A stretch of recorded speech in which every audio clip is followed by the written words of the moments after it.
दोस्तों, आज की कहानी बहुत ही ज्ञानवर्धक कहानी है। आज की कहानी आप नाम सुने होंगे, आल्हा भी सुने होंगे। आज की कहानी है आल्हा ऊदल की कहानी। आल्हा ऊदल की प्रेम कहानी। दोस्तों, कहानी से बहुत ही आपको रोचक कहानी है। इसमें ज्ञान भी प्राप्त होगा और हंसी भी आएगी। दोस्तों, कहानी को ध्यान से सुनिएगा। प्राचीन समय पहले शिवगढ़ नामक जिले में एक बहुत ही प्रतापी और बहादुर राजा राज करता था। उस राजा का नाम मकरंदी था। मकरंदी नामक राजा नरवर जिले में राज करते थे और वहीं से अपने राज्य पर राज करते थे। राजा को अस्त्र शस्त्र का बहुत अच्छे से ज्ञान था। राजा बहुत ही बलवान थे।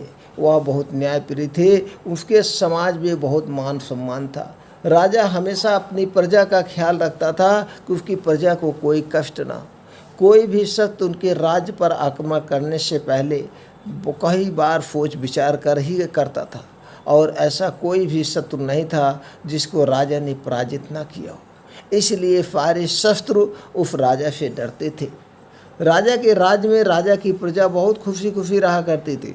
राजा के राज्य में सभी लोग एक दूसरे से मिलजुल कर रहा करते थे और प्रजा को अपने राजा का बहुत सम्मान किया करते थे और उनका बहुत प्रेम भी करती थी। राजा की एक बहन थी जिसका नाम था राजकुमारी फुलवा।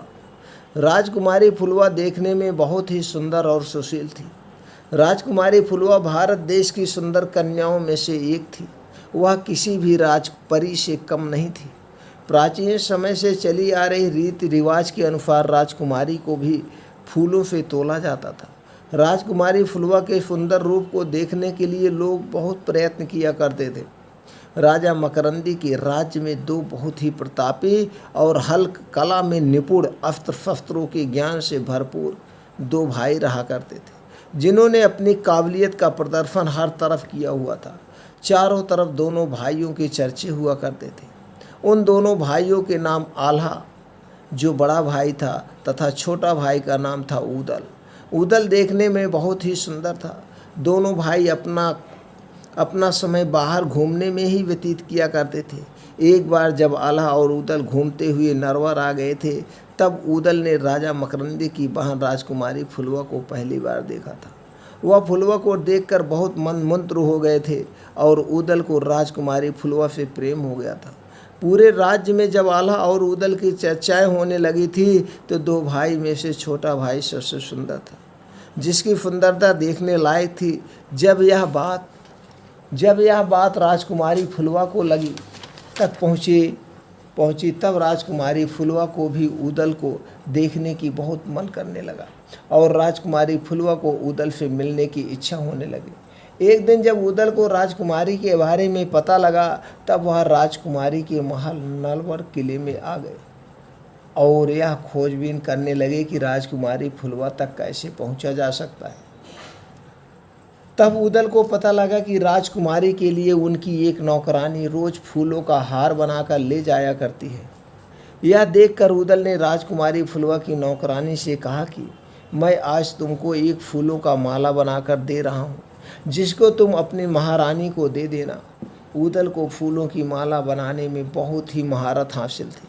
वह बहुत ही सुंदर माला बनाया करता था, जिसको देखकर लोग उसकी सुंदरता का पता ही नहीं लगा पाते थे।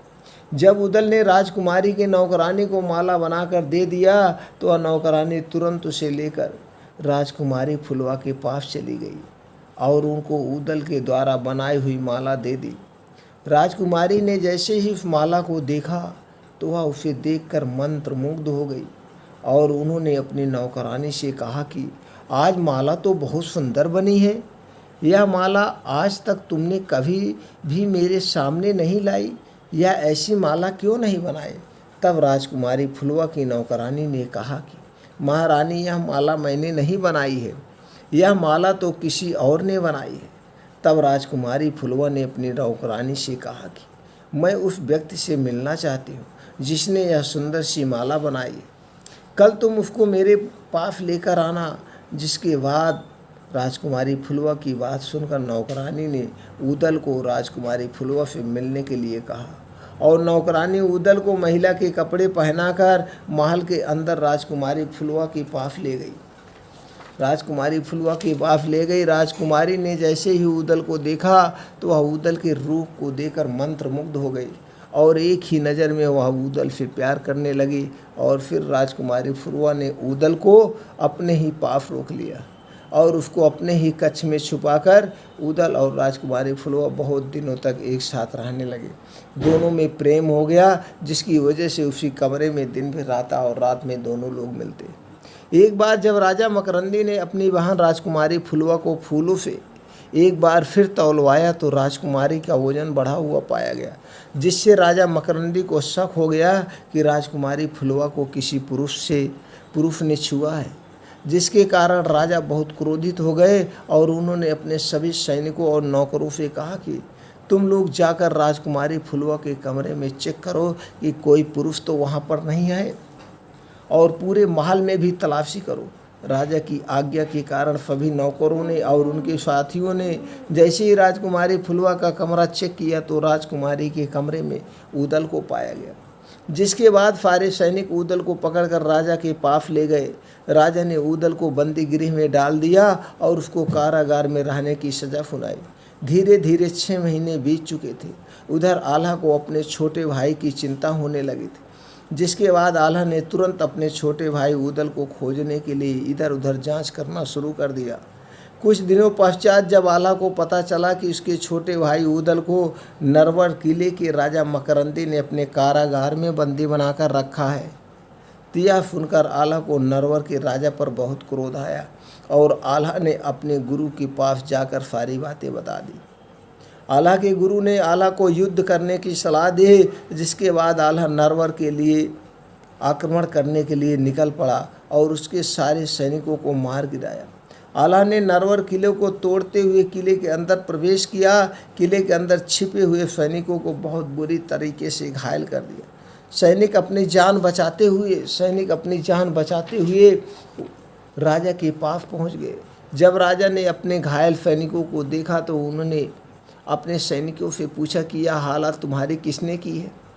सैनिकों ने बताया कि ऊदल के बड़े भाई आल्हा ने हम लोगों पर आक्रमण कर दिया है और हमारे सारे सैनिकों को मार दिया है। यह सुनकर राजा बहुत डर गए और तुरंत भागते हुए आल्हा के पास चले गए।